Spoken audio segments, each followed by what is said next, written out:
अस्सलाम वालेकुम friends, welcome back to Top Smarties. Drama serial Tera वादा।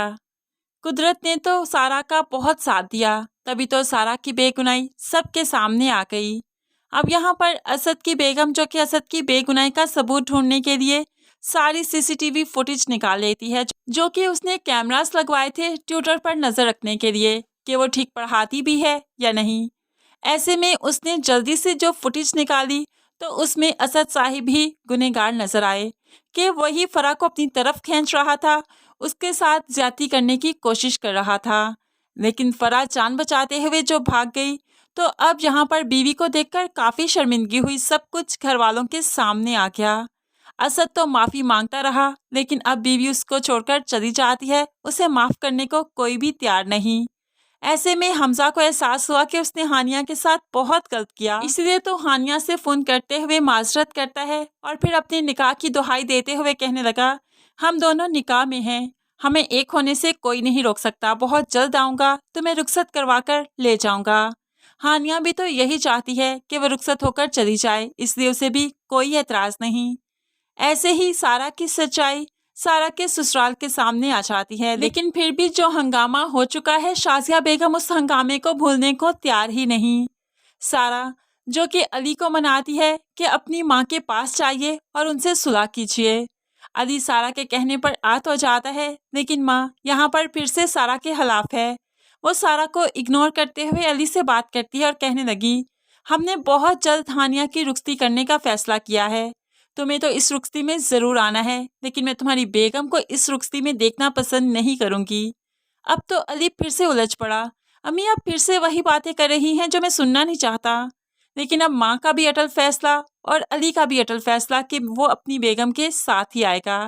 लेकिन सारा यहाँ पर समझदारी का मुजाहिरा करते हुए अली को समझाएगी कि जैसे आपके घर वाले चाहते हैं वैसे ही कीजिए। हानिया की रुखसती में मेरा आना इतना जरूरी नहीं जितना आपका। इस तरह से अली सारा की बात मान ही जाएगा। हानिया की रुखसती अब बहुत जल्द हो जाएगी। लेकिन फिर रेहान ने जो सारा और अली को इस तरह से बाइक पर जाते हुए देखा तो बहुत परेशान हो गया, क्योंकि निगत बेगम ने रेहान को जो सारा की जिंदगी से निकाला था, ये कहते हुए निकाला था कि सारा की बहुत अच्छी जगह पर शादी होनी है।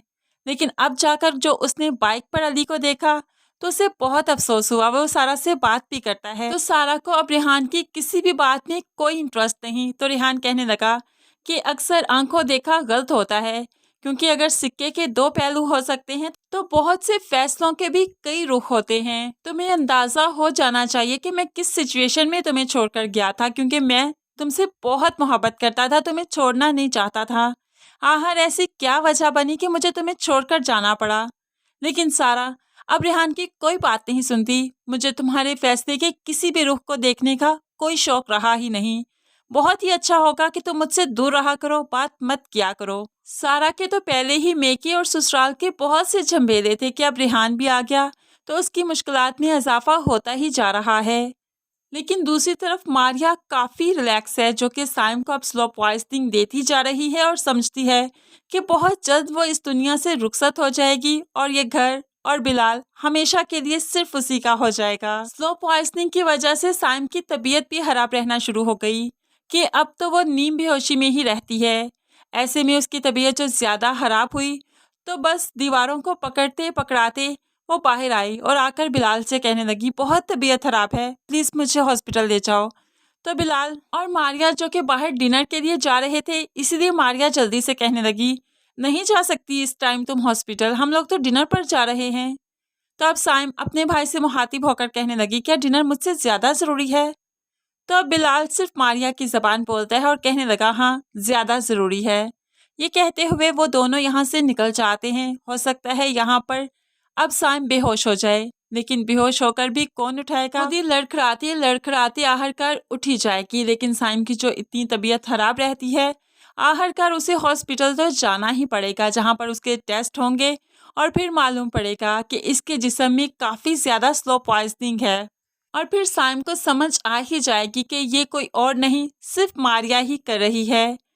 करना तो साइम को ऐसे चाहिए कि मारिया पर केस ही करवा दे। पुलिस केस बनेगा तो मारिया के सारे करतूत सामने आएंगे और उसे उसके कियों की सजा मिलेगी। लेकिन फ्रेंड्स, आपको क्या लगता है मारिया को सजा कैसे मिलेगी? क्योंकि नगीन और मारिया वो बुलाए हैं जिन्होंने अपने बच्चे भी खो दिए, लेकिन फिर भी सीधे रास्ते पर नहीं चली।